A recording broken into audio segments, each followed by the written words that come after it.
Hozir. Ha? Hormang. Assalomu alaykum. 5 daqiqa isini bosam bo'ladimi? Aka, yopilganmizda. Ha. Mayli. Aha.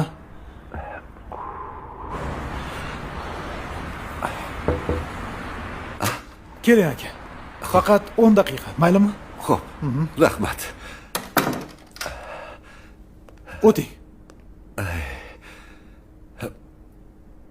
Ha, Qashqadaryoni chiroqchisiga borganmisiz?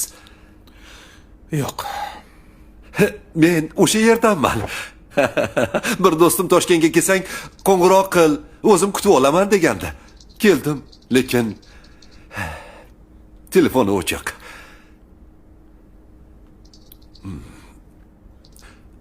Uni ustiga mehmonxonaga boray yoki kafega kiray desam, karmonimni yo'qotib qo'yibman.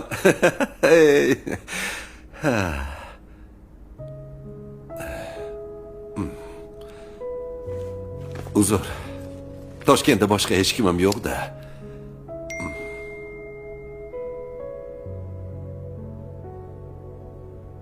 Ha, onasi mehmonlar kelgan bo'lsa yaxshi. Bo'ldi, kech qolmayman. Xo'p. Uka.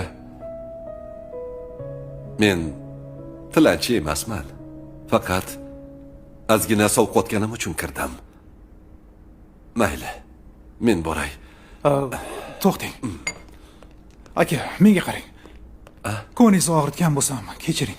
Yo'q, siz xijolat bo'lmang. Men bora qolay. Sizni bu holatda tashlab keta olmayman. Bu mening imtixonim. Mehmonlaringiz kutib qolishdi. Xudoyim sizni menga mehmon qilib jo'natdi-ku. Baraka toping.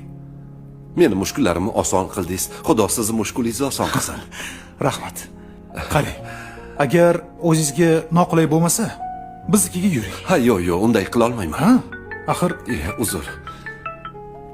Alo, Botir. Yaxshimisan, o'rtog'im? Ha, bormisan? Ha, shu yerdaman. Hozir tushuntiradilar. Manzilni aytib o'ring. Alo.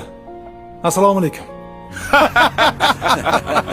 Telefoningiz endi o'chmasin. Uzoqroqqa ketib qoldim-da. Katta rahmat sizga. Ha, shuncha o'tirib, ismingizni ham so'ramabman. Fayz. Men Abdusalom. Ha, bu sizga atalgan. Ba'zan qalam tebratib ham turaman. Shunaqami? Ha, bu bizni shoirimiz. Hayot sinov, yashash imtihon. Qoidalari juda ham aniq. Yaxshilikka yuzing burgan on mukofotga bo'lasan loyiq. Bir kimsani dilin og'ritsang, aslo qabul bo'lmas ihsoning.